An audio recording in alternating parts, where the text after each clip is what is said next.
The clock read 2 in the morning when I woke up drenched, my heart pounding against my chest. It wasn't a nightmare. It was reality haunting me. I, Logan, 19 years old, gay, and completely out of the closet in my last year of American high school. I've always been the artsy kid, the one who prefers books to parties. My notebooks are filled with notes in the margins, thoughts I never dare to say out loud. My parents already know about my sexuality, but at school, well, it's different. Our small suburb isn't exactly diversity central. Subscribe to the channel and leave a like to get access to more stories like this. I spent so much time watching people from afar that I became invisible. It's safer that way, especially when you spend your days secretly falling for your best friend. If you've ever had a secret that seemed to consume you every time you looked at someone, you might understand what I go through every day. My room is my refuge. Dark blue walls covered with indie band posters and bookshelves overflowing with books. This is where I feel free to simply exist. Every morning I follow the same routine. Wake up before the alarm, choose clothes that won't draw attention, avoid the main hallways at school. At lunch, I sit at a table off to the side, usually alone with some romance novel. In literature class, I stand out. In gym, I try to disappear. And then, there's Connor. While I hang back at the edges, he lives right in the center of everything. Captain of the basketball team, with eternally messy brown hair and green eyes that seem to see right through any defense. The typical popular guy that everyone admires and wants to be, or be with. Our worlds weren't supposed to cross, but by some unexplainable twist of fate, we became friends in our first year. Friday started like any other until Mr. Martinez announced the pairs for the semester-long literature project. Logan Campbell and Connor Mitchell. I lifted my eyes from my notebook and found Connor's gaze from across the room. He smiled and gave a little thumbs up. My stomach did a flip. At the end of class, he came over to my desk. "Hey man, how about we start tomorrow? My parents are out of town so we can work without interruptions." "Sure," I replied, trying to sound casual while my mind screamed in panic. "Cool. Bring a change of clothes and stay over. We can order pizza and watch a movie after we get some work done. Just like old times. Just like old times." Before I realized what I really felt for him. Before every accidental touch turned into pure electricity. Before I started timing every second we spent together like it was a secret treasure. The Mitchell mansion always intimidated me. Marble floors, spiral staircases, furniture that looked like it had never been used. Connor, on the other hand, turned any space into something welcoming. We spread books over the living room table while debating The Great Gatsby. "Gatsby is fascinating," I commented. "He built an entire life based on a lie, all for love." Connor stared at me for a moment, longer than was comfortable. Sometimes I wonder how many people live like that, pretending to be something they're not just to please others. His comment hung in the air between us, loaded with meanings I couldn't decipher. Later, in the spotless kitchen, we cooked dinner together. Connor revealed that he loved cooking but kept it hidden from the team friends. "They have expectations about who I should be," he confessed, chopping tomatoes with surprising precision. "The athlete, the tough guy, the future college star. And who do you want to be?" I asked, our shoulders brushing as we worked side by side. "That's the question that's been haunting me lately." After dinner, Connor took me to his room. To my surprise, he showed me a wall covered with artistic photos he had taken himself. Landscapes, urban details, moments captured with a sensitivity hardly anyone knew existed in him. "Nobody knows about this," he confided. "My dad spent money on the best basketball gear, not on cameras." There, watching Connor expose such an intimate side of himself, I felt our worlds dangerously draw closer. In the guest room, lying in the darkness, I couldn't sleep. The bed was comfortable, but my mind was at war. Every moment with Connor was a sweet torture. Being so close to someone you desire but who still feels out of reach. What would Connor think if he knew? Would our friendship end? Would I become just another target at school? The questions hammered mercilessly. A noise at the door startled me.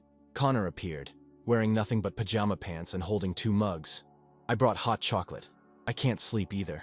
He sat on the edge of my bed, handing me a mug. In the dim light, his eyes looked even more intense. "I broke up with Isabella today," he revealed abruptly. "What? Why?" The news caught me off guard. They were the school's golden couple. I got tired of pretending. His voice was loaded with contained emotion. In the last few months I realized I was playing a role. The perfect girlfriend, perfect friends, the future pre-planned by others. The silence between us grew heavy, almost tangible. Connor looked at me as if searching my eyes for some answer to questions unsaid. "Logan, I need to tell you something, but I'm scared of how you'll react." Time seemed to pause in that moment. My heart was pounding so hard I was sure he could hear it. Connor set his mug on the bedside table and ran his hand through his hair, a gesture he always did when nervous. The moonlight streamed in through the slightly open window, lighting up half his face and leaving the other half in shadow, as if even the night wanted to highlight his duality. "You know that feeling when you carry something for so long that it becomes part of you? Even if it's heavy? Even if it hurts?" His voice was almost a whisper. I nodded silently. I knew that feeling well. Ever since we started working on this project together, I've been thinking a lot. About who I am. About what I really want. Connor stared at his hands. I started noticing things about myself that I'd always ignored. My throat went dry. We were venturing into unknown territory, crossing an invisible line between who we were and what we could become. "The truth is," he hesitated, taking a deep breath, "I think I've always known that I'm different from what everyone expects. Different from what I even tried to believe." Connor finally looked up, his eyes meeting mine with an intensity that made my heart leap. "I broke up with Isabella because I realized I never felt for her what," he swallowed, "what I feel when I'm with you." The whole world seemed to freeze in that moment. The words hung between us, irreversible, changing everything. "Logan, I don't know how to explain this. I never allowed myself to admit it before. But when we're together, when we talk about literature, when you look at my photos and see things I never even noticed, I feel like I can breathe, like I can be myself." He slowly moved his hand closer to mine, as if giving me time to pull away. I didn't pull away. Our fingers touched, and it was as if an electric current ran through my entire body. "You don't have to say anything," he continued, his voice trembling. "I get it if you don't feel the same. I just needed to be honest, at least once." My mind swirled with emotion. Years of imagining this moment, convinced it was impossible, and now it was happening. Fear and hope were battling inside me. "Connor," I said, firmer than I expected, "I've kept this inside for so long I don't even know how to live without this secret anymore." His expression changed subtly, a spark of understanding lighting up his eyes. "You're the first person who made me question everything I thought I knew about myself," I confessed. "The truth is, I've had feelings for you for years. Feelings I tried to bury because I thought they'd never be returned." The tension between us was almost tangible. Connor moved closer, closing the gap between us. His hand cupped my face gently, his thumb softly tracing the line of my cheek. "Can I?" he asked, his gaze shifting between my eyes and my lips. In response, I leaned forward. Our lips met hesitantly at first, a light kiss, almost like a test. We pulled apart a second, eye to eye, before completely giving in. That second kiss broke down all the remaining barriers. Connor's hands slid to the back of my neck, his fingers threading through my hair, pulling me closer. I responded with equal intensity, grabbing his t-shirt, feeling the warmth of his body through the fabric. Years of pent-up longing transformed into an urgency that neither of us tried to control. He gently pushed me back until he was on top, our bodies pressed tightly together. His weight on me felt both new and strangely familiar, as if my body knew exactly how to fit against his. "I can't believe this is happening," I whispered against his lips. Connor smiled, that smile that always made my heart race. But now with something new, a vulnerability, an honesty I had never seen before. "I dreamed about this," he admitted. "Tried not to, but I just couldn't stop." His hands explored my body with reverence, as if every touch was a precious discovery. When his fingers found the hem of my t-shirt, he looked at me for silent permission. I nodded, and he slowly pulled it off, his eyes appreciating every curve of my exposed torso. Timidly, I reached for his t-shirt, and he helped me remove it. The sight of his bare chest, which I had only glimpsed in changing rooms while trying not to stare, was now completely open for me. I ran my fingers over his skin, tracing every muscle, every curve, memorizing every detail. Moonlight bathed our partly naked bodies, creating shadows and contours like something out of a dream. Connor buried his face in my neck, his lips exploring the sensitive skin just below my ear, drawing out sighs I couldn't hold back. "You're so handsome," he murmured against my skin. I always thought so, even when I tried convincing myself otherwise. Our hands continued to explore, crossing boundaries I never imagined we would. Every touch, every kiss was like a revelation, a new territory discovered. Connor's breathing grew faster as my fingers traced the line of his waist, venturing further down. "You sure?" I asked suddenly, worried about how fast things were moving. "I've never been so sure of anything in my life," he replied, his voice hoarse with desire.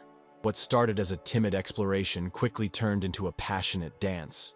Our bodies found a natural rhythm, moving together as if they were made for each other. The sensations were overwhelming, every touch amplified by years of waiting, every kiss carrying the weight of unspoken confessions.